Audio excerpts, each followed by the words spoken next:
Alright, Shalom, Shalom. Call halal Yahweh Ba'ashem Yahushai. The honor the apostles and elders of Great Millstone rule well. And salutations to the brethren in the four corners of the earth, pushing the word in truth and in sincerity. I was doing some research. Um, I was really doing some research on, the word Asherah for earth in Second Ezra 14, but ended up here at this Wikipedia article called "The List of Artifacts in Biblical Archaeology."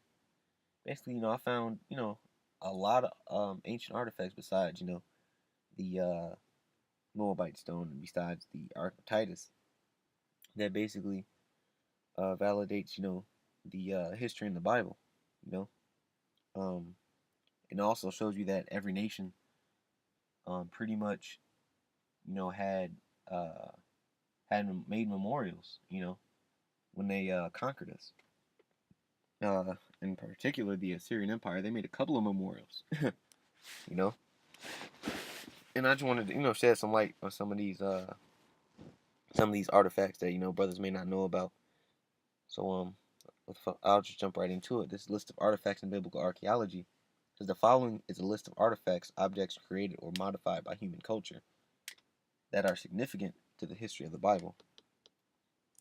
Now, this lists a bunch of artifacts from anything from the Egyptian Empire all the way to the Roman Empire. These are just some of the known artifacts, artifacts that are known today.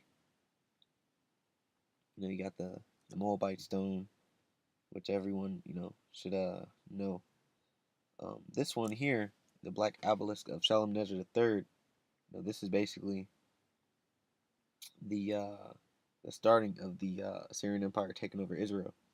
You know, it chronicles that. And there are a couple of other artifacts. Matter of fact, there are a couple of these that that I took into consideration and actually looked them up and actually started validating some of these artifacts. Whether I can find them in the scriptures, and some of them were actually found in the scriptures, like a couple from the Assyrian Empire. This is a Siloam inscription. It says the Siloam inscription, or Shiloh inscription, or Siloam inscription, is a passage of inscribed text found in the Siloam tunnel, which brings water from the Gihon spring to the pool of Siloam, located in the city of David in East Jerusalem, neighborhood of Shiloh, or Silwan. The inscription records the construction of the tunnel, which has been dated to the 8th century BC on the basis of the writing style. It is the only known ancient inscription from the wider region which commemorates a public construction work, despite such inscriptions being commonplace in Egyptian and Mesopotamian archaeology. It is among the oldest extant records of its kind written in Hebrew using the Paleo-Hebrew alphabet, a region variant of the Phoenician alphabet. So basically what this is basically it was like an aqueduct or a conduit that was created by Hezekiah. In the time when Sennacherib, I believe, was basically sieging Jerusalem and the city of Lachish. And I actually have an account of that in 2 Kings, the 20th chapter. It says, "And the rest of the acts of Hezekiah and all his might, and how he made a pool and a conduit." Let's look up that word conduit.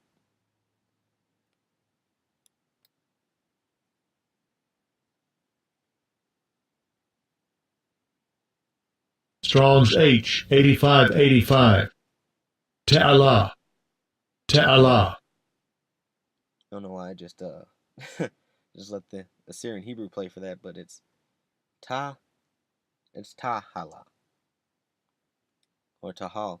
It says a conduit, a water course, a trench, which is basically like a aqueduct.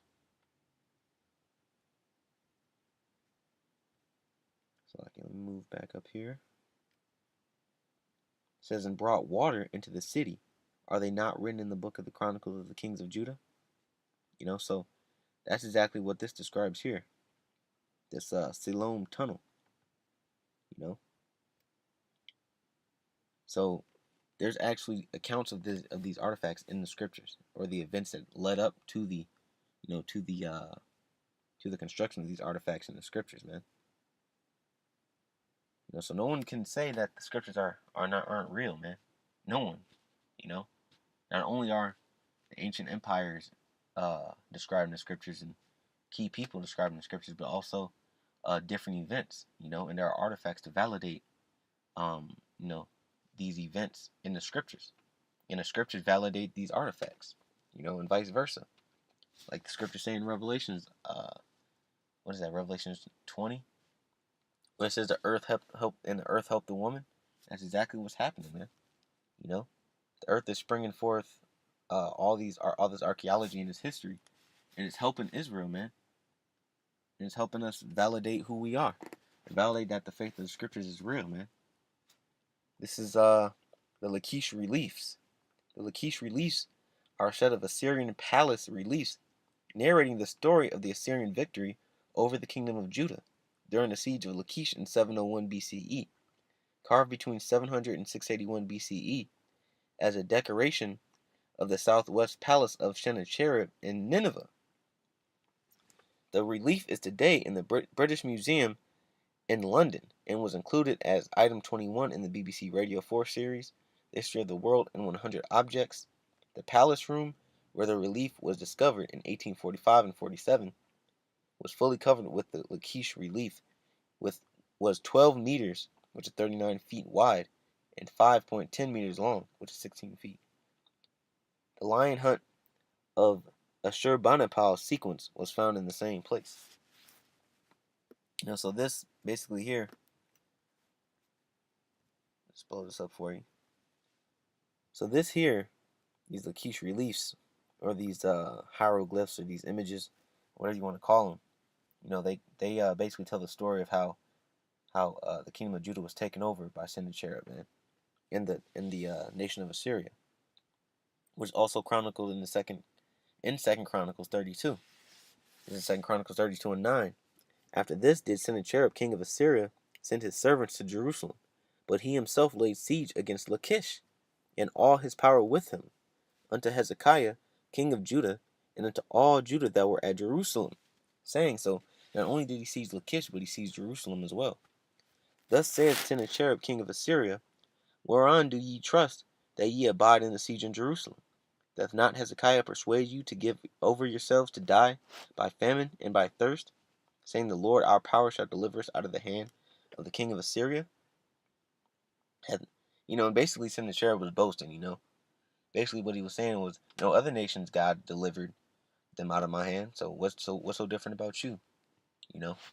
But basically the point is that this event that's chronicled in the scriptures actually validated in archaeology and history, man. And there's also another scripture that tells of the account. This is Micah 1 and 13. It says, O thou inhabitant of Lachish, bind the chariot to the swift beast. She is the beginning of the sin of the daughter of Zion, for the transgressions of Israel were found in thee. Basically this is just telling you the reason why Lachish was destroyed, because they were being wicked, man. They were worshiping other idols. So the Lord brought the Assyrian Empire, against Israel. Another artifact is what they call the Azekah inscription, which the Azekah inscription is a tablet inscription of the reign of Sennacherib, discovered in the mid-19th century in a library of Ashurbanipal. It was identified as a single tablet. It describes an Assyrian campaign by Sennacherib against Hezekiah, king of Judah, including the conquest of Azekah, which is a city in Israel, which I could read the inscription here, or the transliteration of the inscription, but if you brothers want to look it up, you can. I didn't really want to make this too long, but let's get this biblical account in 2 Kings 18 and 17. It says, and the king of Assyria sent Tartan and Rabsaris and Rabshakeh from Lachish to King Hezekiah with a great host against Jerusalem. And they went up and came to Jerusalem. And when they were come up, they came and stood by the conduit of the upper pool, which that conduit of the upper pool, turns out, is the Siloam Tunnel, man. You know, which if I can get a better picture of the tunnel, well, here's the inscription here. But it actually turns out that it's the Siloam Tunnel that Hezekiah built, man. Slakia. It says the conduit of the upper pool, which is in the highway of the fuller's field. So this one not validates, one aspect of the Assyrians conquering Israel, but through all three really, because it mentioned Lachish, it mentioned the Siloam Tunnel, and it mentioned Ezekiah. You know, so these guys that claim that the Bible isn't real or the Bible has no real historical backing or the scriptures are made up, you know, that are they're written by the elites or whatever kind of conspiracy theory you don't want to throw at you. The scriptures are real, man, and they contain valid information, especially conducive to the condition that Israel is in at the moment, man. You know, contains a lot of history, contains a lot of wisdom, man. So with that, I just wanted to, just to bring out some, biblical artifacts that brothers might not know about, maybe do know about, something that I found I thought was interesting. So with that, I want to give all praise to Yahweh Bashem Yahweh Shai, call halal Yahweh Bashem Yahweh Shai, give honors to the apostles and the elders of the great millstone and well, and salutations to the brethren on the four corners of the earth, pushing the word and truth and in sincerity. Shalom.